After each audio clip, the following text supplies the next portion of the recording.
Okay, and we can now call this meeting to order. Maybe not. Corporate security at City Hall. The previous full lockdown is now over. City Hall is returning to full operation. Thank you for all your cooperation. See how calm she sounded? Are you sure you want to make that motion, Bryce?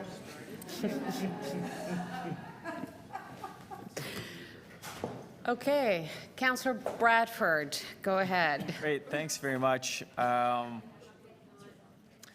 going to move this motion, and I've circulated it in advance.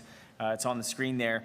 As I was saying before the lockdown there, I am very excited to see that we're going to have opportunities to address the cultural heritage pieces in our wards across the city. A number of deputants spoke to that today, which was great. And you know, it's more than just buildings, and we see this in a number of jurisdictions across North America, across Europe, recognizing that cultural element is very important.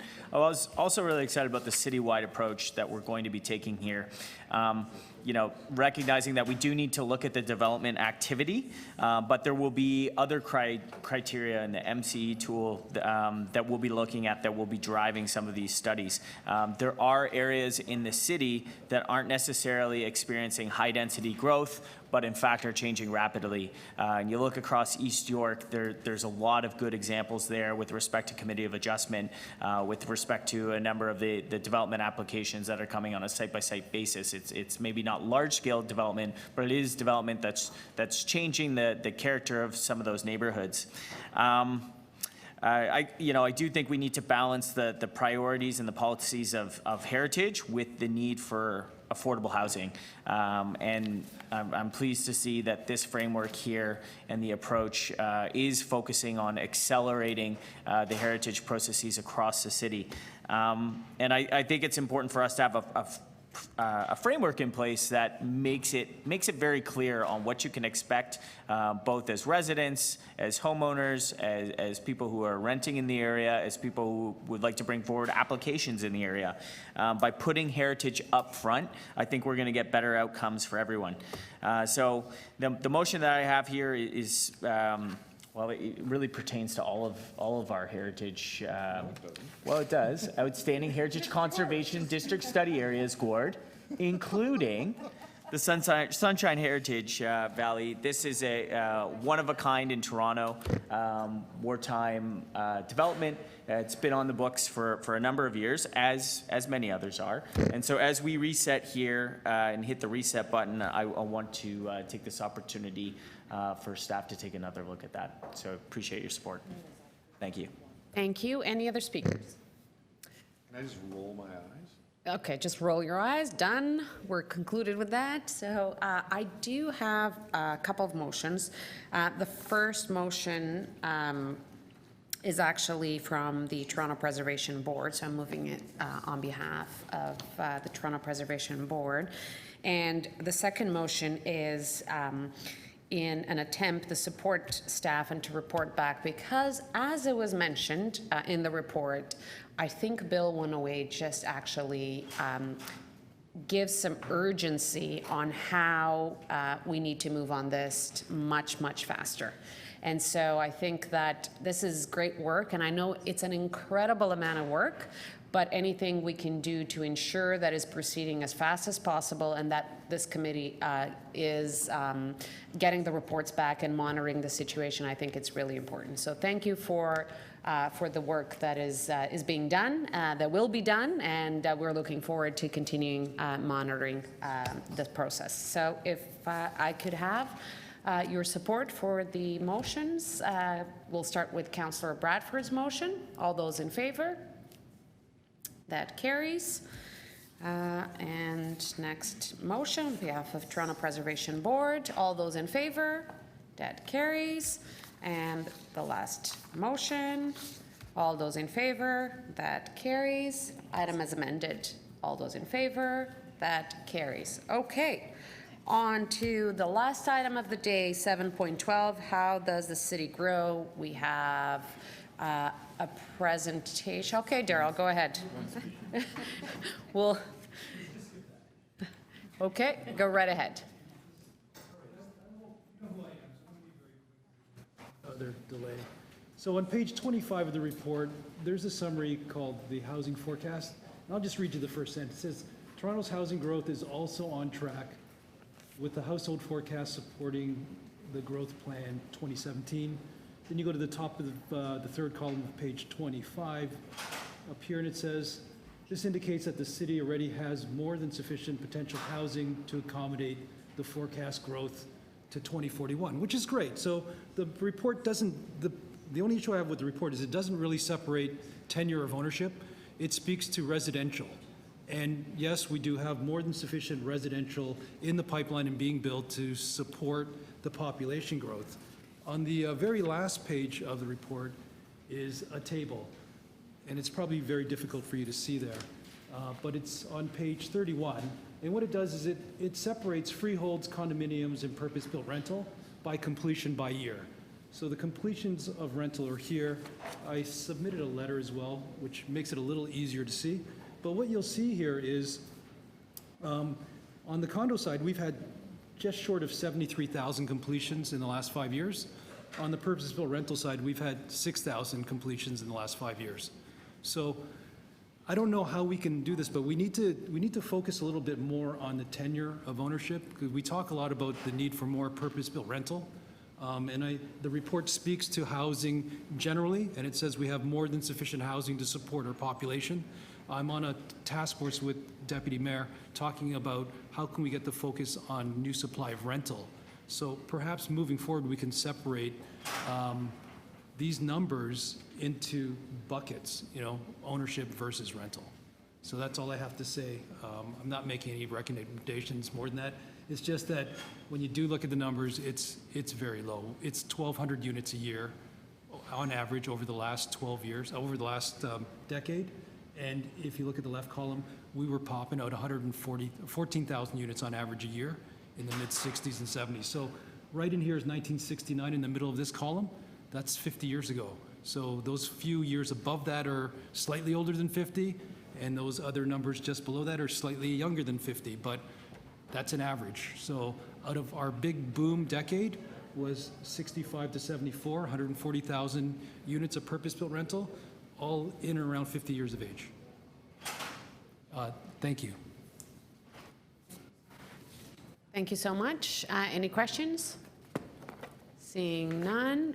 Thank you. Anyone else that wish to speak on this item? Seeing none, I think we have a quick presentation from staff. Go ahead.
Go ahead. Thank you. Members of committee, my name is Lori Flowers. I'm a planner in research and information in the City Planning Division. And together with my colleague, David Fitzpatrick, we're here today to present to you our latest How Does the City Grow research bulletin. This annual bulletin illustrates how the city has developed in recent years and how it will continue to develop in the near future. As you can see, there's a steady upward trend in both housing starts and completions in the City of Toronto since about the mid-90s. In recent years, we've seen upwards of 15,000 completions annually. In 2018, Toronto saw the second highest number of starts in the past 35 years. So this means that we are likely to continue to see high levels of completions in the coming years. The city's share of housing completions in the GTA is also increasing, which is shown here by the light blue line. Toronto's share of GTA completions was around 20% in the 90s and is now upwards of 40%. This is despite the fact that all new development in Toronto is infill. There are virtually no greenfield sites left in the city. Next, we're going to look at the current development pipeline, which demonstrates that this strong growth is likely to continue. The development pipeline contains all projects with development activity between the beginning of 2014 and the end of 2018. Toronto continues to experience high levels of both residential and non-residential growth over the past 5 years. This is the largest pipeline that the city has ever reported on. There are over 397,000 housing units proposed in this pipeline, and if all of those units got built and approved and built, they could house 543,000 people. So to put that into perspective, that would be like adding the population of Halton Region to the city of Toronto. The city also has 11.2 million square meters of non-residential gross floor area in this pipeline. And again, to put that in context, that would be like building 57 First Canadian Places if all of that non-res gets approved and built. So one of the key reasons we monitor the development pipeline so closely is that we want to ensure that we're on track to meet the 2041 growth forecast for Toronto. So that is 3.4 million residents by 2041. So the way we see if we're on track towards that forecast is we look at the number of units that we estimate would be required to meet it by that point, starting from 2001. So that's what the screen is showing there. The top bar shows our estimate of 400,000 units required by 2041, and the bottom bar is showing our progress towards that. So since 2001, we've completed 242,000 units within the city of Toronto. An additional 140,000 units have been approved but not yet built, and then there's another 167,000 units currently under review. So if you add those up together, it takes us well past what would be required to meet the 2041 number, so it's safe to say we're on track. So next we're going to run through a number of maps which lay out kind of where the growth is occurring. You can see some trends geospatially. So the first map is looking at built residential projects. The red circles are reflective of the size of the project. More units is a bigger circle. So through the last 5 years, 90,000 units built. The second map layers in the active projects, so 140,000 units in the active category. And just to clarify what's in the active category, it essentially is projects have received the first planning approval but are not yet built. So it could be under construction. It could also be waiting on a permit, or perhaps the applicant hasn't advanced it for whatever reason. Finally, the third map is the projects that are still under review, 167,000 units in that category. So when you layer this all together, there's a few trends that sort of show come to light. One is that the circles are getting larger. The projects tend to be, on average, larger going forwards. The other is where growth is occurring. So growth is continuing to be generally focused around the downtown and centers. What is more new in terms of a trend is along the avenues, in particular avenues that have seen past and current transit investments, so Shepherd and Eglinton, for example. The next maps look at non-residential development, so institutional, office, commercial, retail, and this could include standalone projects, but also projects like mixed use, if you had a retail podium in a mixed use building. So first map is showing the built space, 2.6 million square meters of space. Second map's the active projects, 4.4 million square meters of non-residential space. And finally, projects under review, 4.2 million square meters. So layering those all together, again, you see the downtown really stands out as the biggest concentration of growth, but a few other trends outside of that area that are different than residential, particularly along the water near downtown. You might notice that the growth is spreading out east and west towards the south of Eastern area and towards Liberty Village.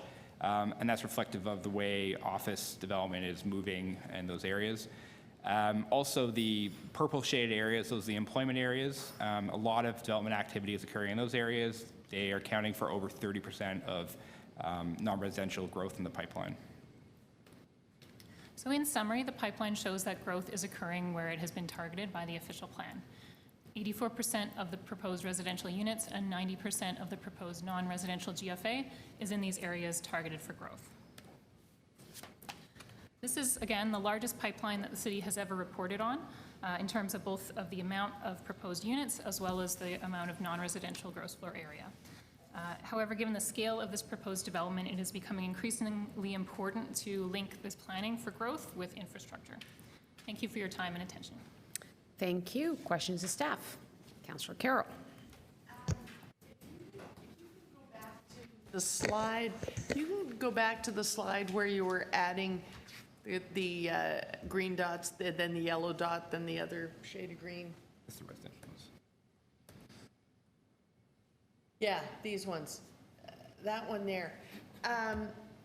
Except the only problem is, it's great that the growth is appearing along transit lines, but if you look past my ward into Shepherd East beyond us there is a ton of development happening out there, and we have no idea what transit will come to help them out. Is planning flagging this as a crisis? Through the chair, this is essentially the tool we use to see at a macro level where growth is occurring. So it is the tool that we would use to flag this. As for what we do with that information, looking over. Well, and I could just supplement that on this slide, you'll see it's the light green projects under review. So a lot of those, for example, along Shepherd out into Scarborough. So a lot of those under review could mean not going to develop it until we know what They the may not transit be, is. for example, it could be an official plan amendment. I know Agent Court Mall, for example, was at Scarborough Community Council for approval. A lot of units with that. It's an official Yeah. plan amendment stage. It's not into the zoning of the site plan. It's not, I would venture, close to actual development yet.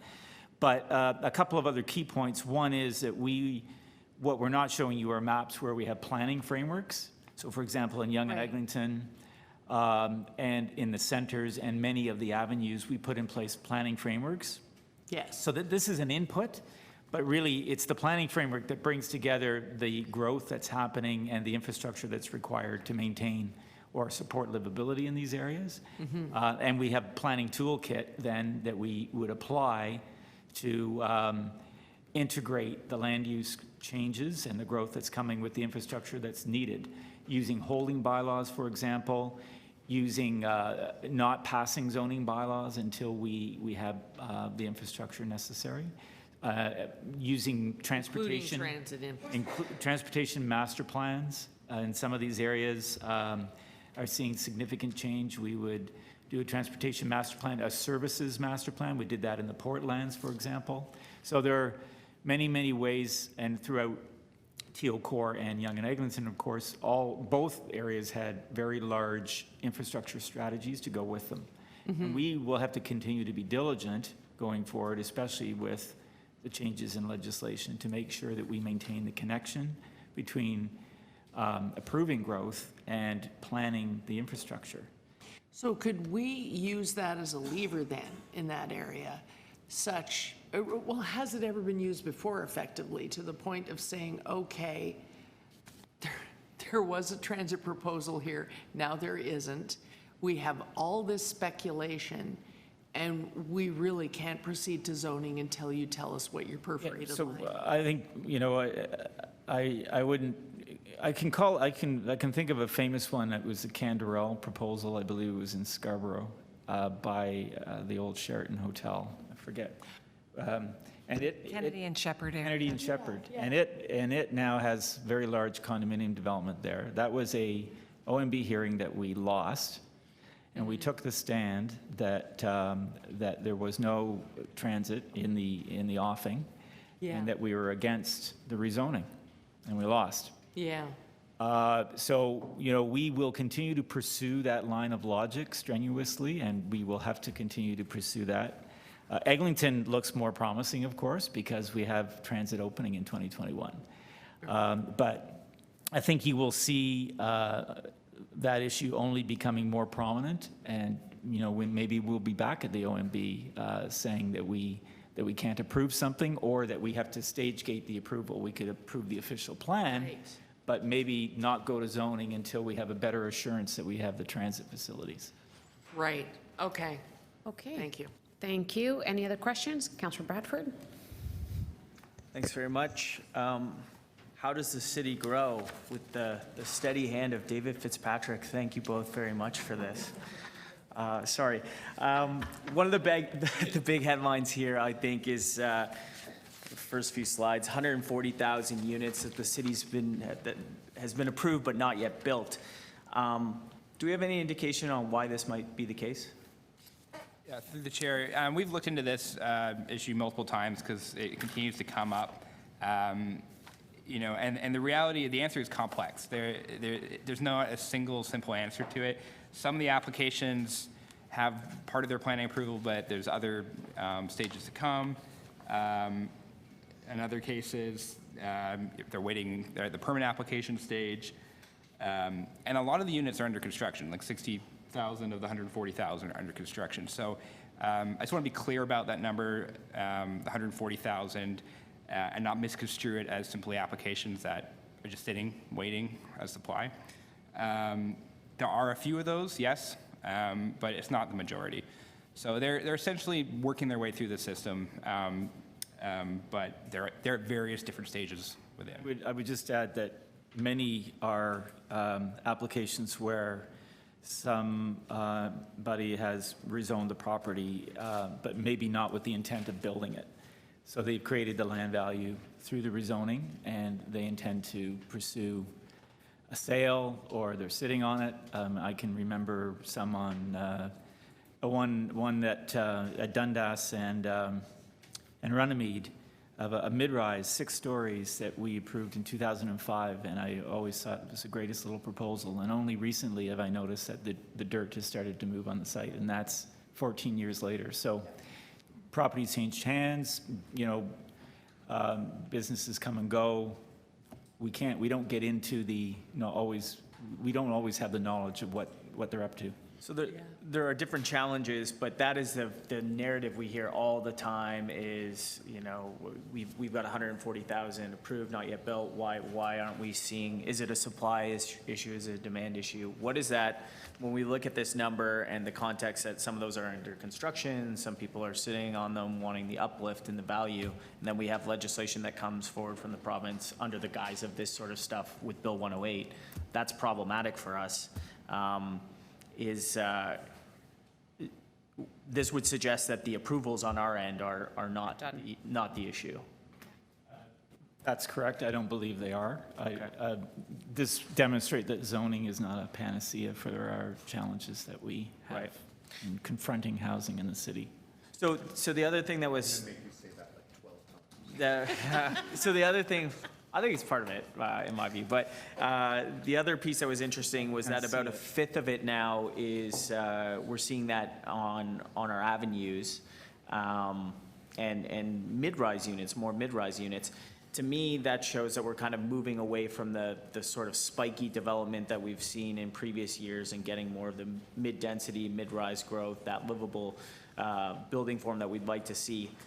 Would you be able to give me a sense of how that percentage has changed over time and how we landed on more mid-rise development along our avenues? Through the chair, the amount of mid-rise is increasing. We've got about 9,000 built mid-rise units, 10,000, close to 11,000 that are active, and then 12,000 that are under review. So that number is increasing gradually between those different stages. Have you seen that increase over time? Like, is that versus the report last year? I don't know if you have that off the top. Those stages help us show the increase, because as they move from the active to the under review, if there's a larger under review, it's reflective of a trend towards that. Is one way we can see where movement is. And when we run these numbers in the past years, I can't give you the exact number, but I do recall it has been gradually increasing over time. And then last question, as we begin to shift our policy framework like we have today, expanding laneway permissions, would those new units be captured in the data that we have here? Would we see those new units captured in next year's data set? So anything that requires a planning application would be captured, but laneway units that are being permitted through the new zoning bylaw are not going to show up if they're allowed as of right. Then you're not going to see it in there. We are separately tracking units being added through building permits, and we are tracking laneway units through that separate monitoring program.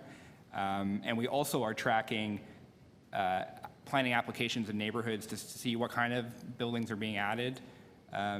So we are looking at it, but it's not necessarily will show up in this pipeline. I know we Thank you. want to That's- keep it that's consistent your data last- year over year, but that might be a good thing to add. Thanks. Any other questions? Seeing none, Wait, I have some questions. okay, Councillor Perks. So if I'm reading this correctly, slide 2, 2014 to 2018, we completed more housing units in the city of Toronto than we ever have historically in the history of Toronto. Well, since In any 1989. Any 5-year period. Yeah. Yeah? That might be accurate. I mean, my understanding is that Toronto had a serious boom in the 30s, but, you know, Not on this scale, maybe not on this scale. no, because the population at the end of the 30s wasn't even this much, okay? Through the chair, the population in the 1920s and 30s was actually very large and significant, and we've never seen the same average number of Okay, persons per so household. since the 20s and 30s, this is the largest amount of population growth in any 5-year period in Toronto's history, right? 2014 to 18, In respect of the data that we've been tracking, yes. okay. This is Since the not 20s and population growth, 30s, this is housing the completion. period from 2009 to 2013 is the second largest. Yes. Yes, okay, all right. And so it's not just a matter of what's in our pipeline where we're setting records, it's what's actually been constructed where we're setting records. Okay. And we are going to hit at current rate, it'd be fair to say we would have actually built our 2040 goal sometime in this decade, unless there's some big collapse or something.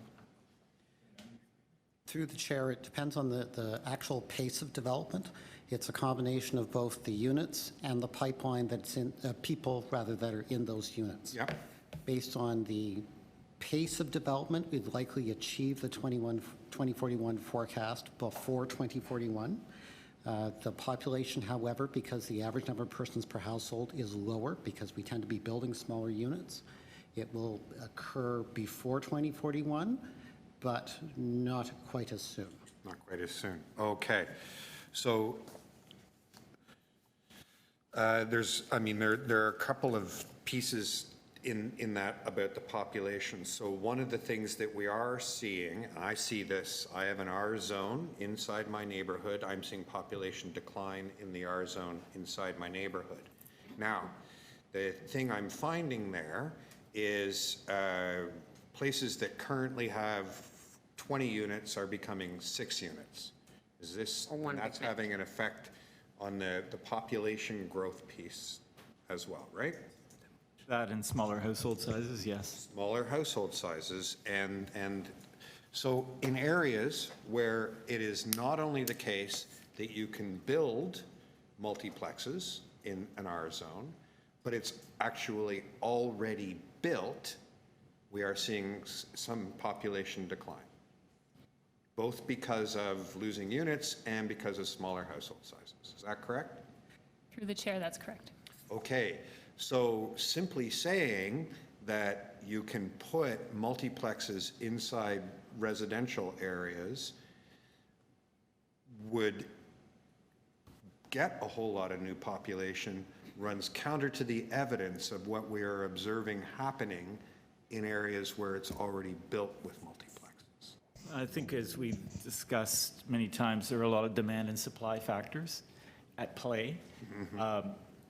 I think, what we're witnessing in an area like Parkdale is that the area is gentrifying, and people want more living space, the property values are going up, and people are being dehoused out of their traditional housing settings.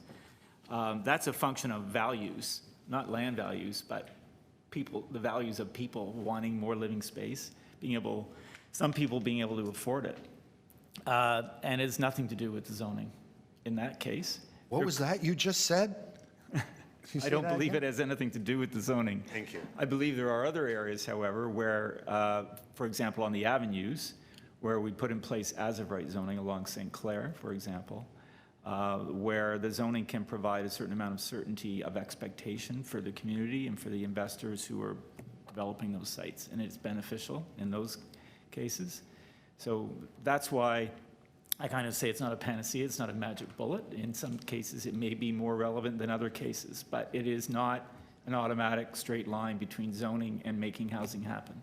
So zoning would be a tool that we could use to give certainty in areas where which we have designated as growth areas. Certainly, it's like the avenues. Certainly, it's worked on in avenues and in other areas where there's more of a direct connection between that zoning bylaw and a housing developer. I mean, we've had evidence of it just this year with laneway housing, where we put in place as of right, make it quick, easy, cheap for people to do it. But it's not just the zoning, it's the DC relief, it's the as of right process, it's a quick building permit review. So there's always many things at play that will bring somebody to a decision to create a housing unit. Thank you. Thank you. Any other questions? Seeing none, I do have some. So the growth plan forecasted it in 2001 that we would need almost 400,000 units by 2041, correct? And what was the forecast of the population by 2041? Through the chair, the forecasted population would be 3.4 million people at 2041, according to the growth plan forecast. 3.4 million. And you're saying that in 2018, we've reached 91% of our forecast. That's what your report says. As a city's population was over 2.9, or 91% of the 2041 population. Through the chair, yes, it's based on the range of the forecast starting from 2001. Yes, so you've reached 91%. So, and how many properties have we completed? What's the percentage? So from 2001 to today, what's been our supply? Through the chair, our potential supply of what we've built, in addition to what was existing before, is 242,000 units. What's that as a percentage of what you forecasted? 61%. So we have, as of 2018, we have 91% of the population that we forecasted, and we have 61% of the supply that we forecasted. Is that correct? That is correct. That's correct. So do all our departments actually use this forecast? So our water department, our transit department, do we use that forecast? Through the chair, yes. This information is provided to all city divisions as a part of their background information for the development of their development charge background studies, their long-term infrastructure plans, and transit planning. So my question is, so we are 61%, and we have another 140 that are under construction and so on. We have 91% of the population. So the population has grown a lot more than the supply that we have produced. And we have infrastructure being built for not even the housing that we are approving and being built, if they are following the growth plan.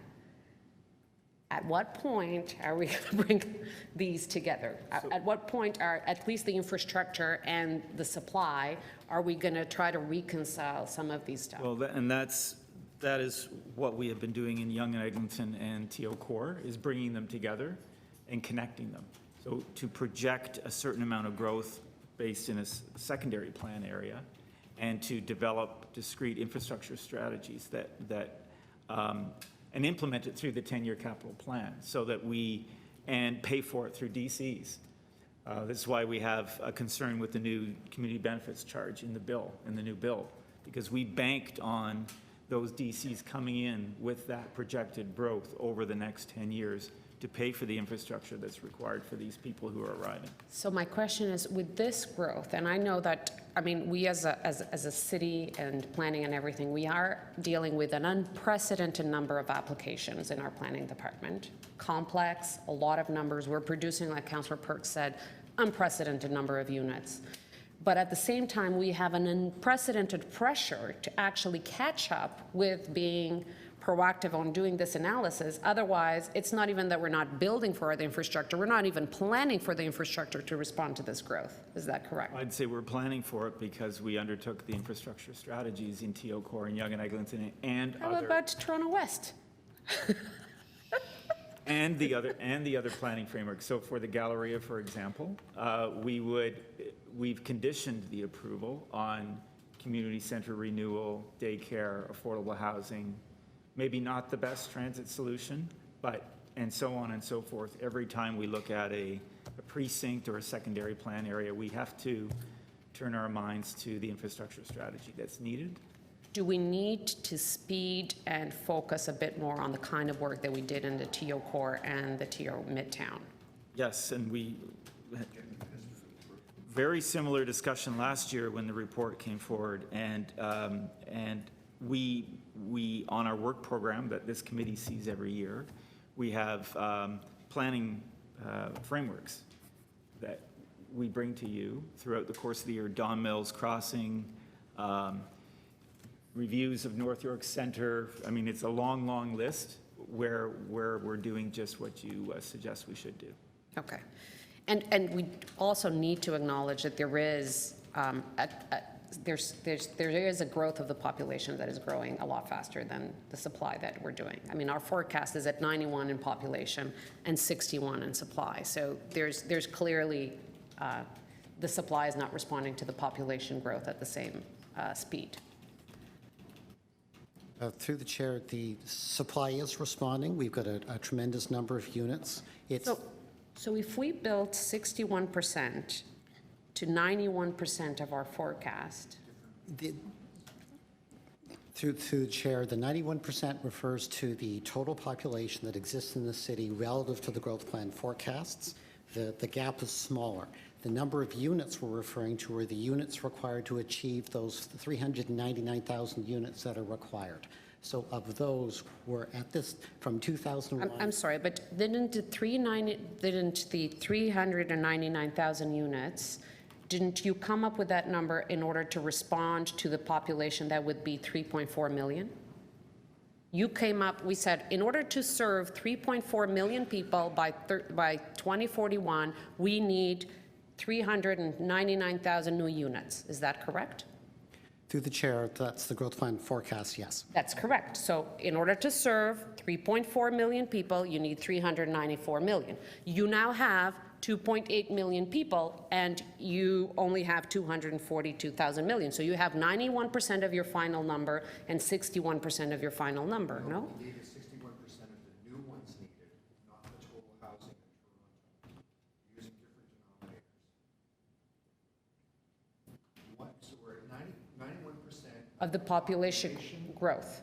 compared to zero, not a growth, from zero to where we need to be. Oh, I see. Oh, I see. So, okay, so 91%, okay, not the growth. So can you give me that number? That's the number I was looking for. So that I compare apples to apples. Can you give me that number? What was the growth supposed to be? So that we actually have that comparison.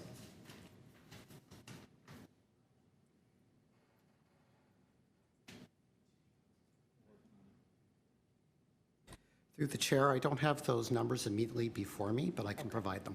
That would be great. Be really interesting, because this argument, this keeps coming up, and you know, you look at it. I asked you the question, and it's easy to come to that conclusion. Yeah. So I think that it is important that we have that number. What was the forecast growth of the population, and what we needed in order to respond to that? Okay. Thank you. Speakers. Councillor Perks. So where Councillor Bailao is going is where my head's been at for a while, which is that the City of Toronto is building at an unprecedented rate, an absolutely unprecedented rate.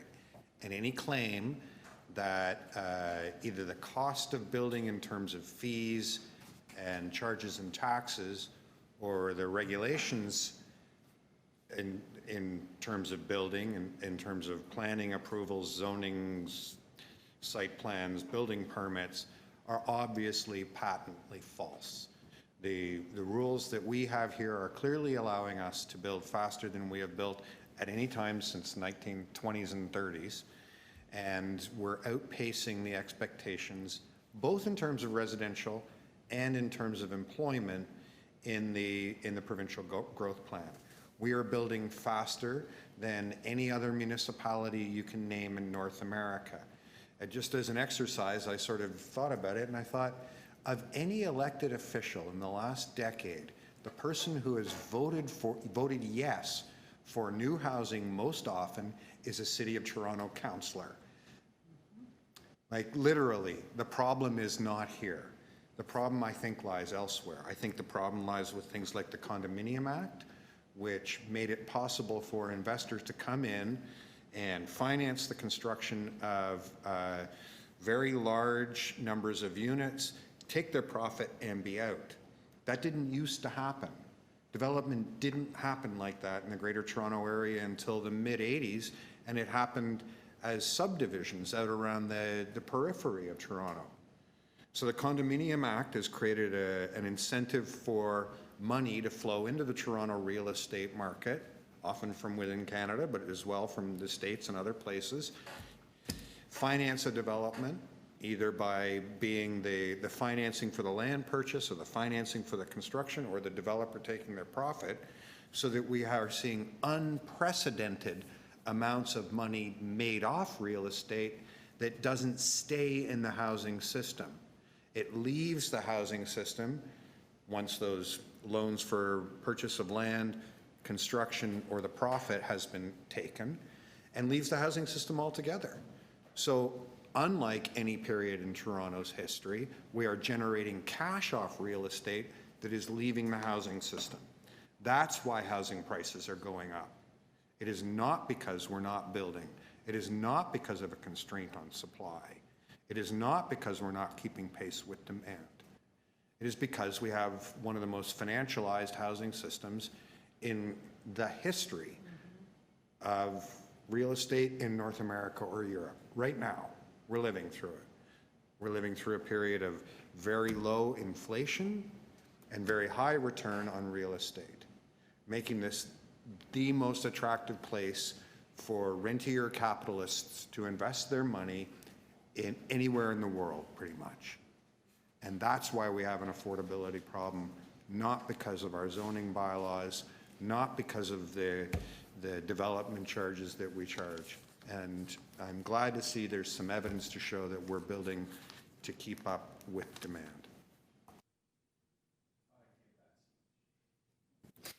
Thank you. Any other speakers? Councillor Bradford. Quick comment to thank staff again. Great report, always a good one. And I want to emphasize very valuable data here. And this information, as you can see, will be used to inform the debates and discussions we have on this committee and at council. It is remarkable, the level of unconstructed or under construction but approved development in the city. And again, there is that very persistent narrative that we were just talking about, supply shortage. You know, this definitely calls that into question. But I think you can see that Toronto's housing system, as a system, there are challenges, and we are not getting affordable units online for people. We have neighborhoods with populations that are declining, and the data is there to show that as well. And you know, a 5-person household 20 years ago is now a 2-person household or a 1-person household. But for a variety of challenges, people those houses are sitting largely empty. People aren't moving in the housing market the way we would have anticipated. And there's still a lot of questions about whether we're building the right kind of supply. The move to mid-rise development that we're seeing in the numbers, I think that's a positive shift. But we have historically been very spiky, and we've seen that in the maps in previous years of where that development is concentrated. Growth has been directed to our centers, that's a positive, but largely because of condominium acts and the way projects are financed, we get the same type of development over and over. That said, I do think that looking at our OP policies and looking at our zoning bylaw is not the end of the world, and I think that there can be productive conversations that come out of that.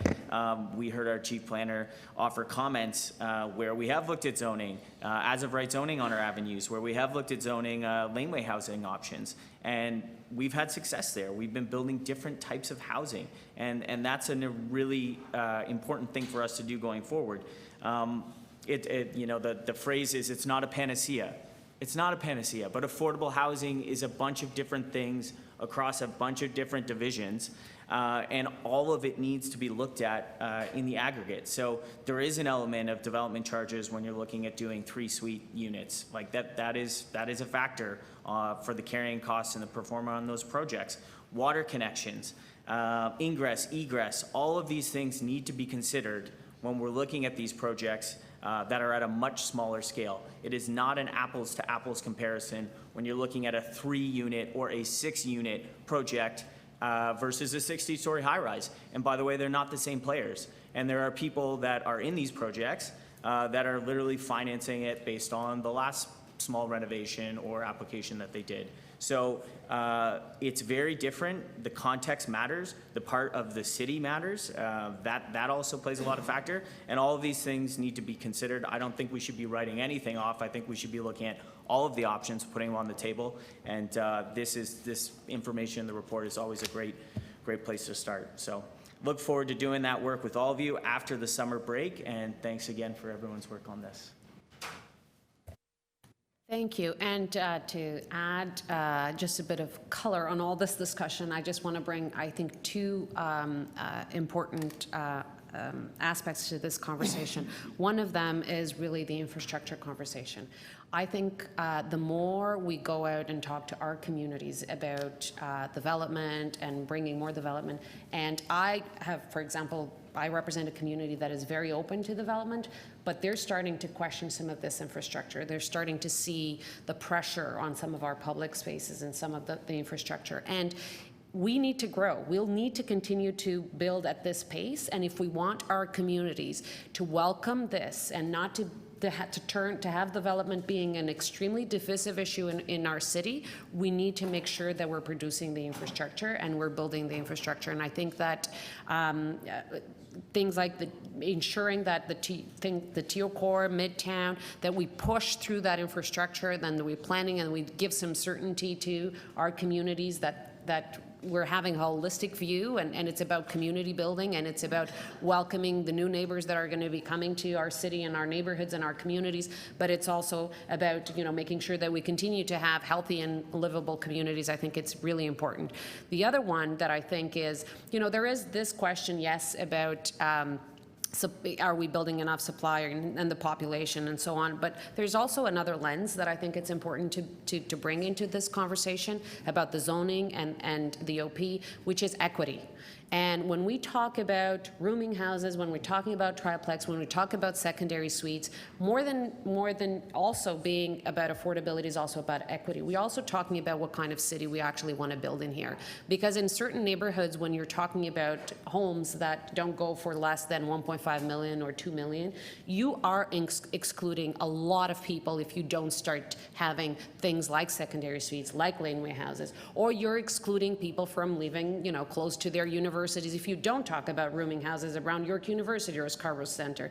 These are the things that I think we need to start talking about, and when we talk about the missing middle and a lot of these things, we need to understand that this is also a matter of equity and what kind of city we're building. Because if we are continuously not being able to have the courage to speak about a lot of these issues, what we're doing is a lot of our workforce, a lot of the people that contributed a lot to this city, we're just pushing these people out because it'll be impossible to live, at least in many, many neighborhoods of this community. And I don't think we should just shut the door after we're able to buy a property into our neighborhood. We have to actually actually work as communities, as city to evolve and to make sure that, you know, families like many of ours and other ones are able to live close to their work and live close to the communities, and we have mixed communities and complete communities all across our city.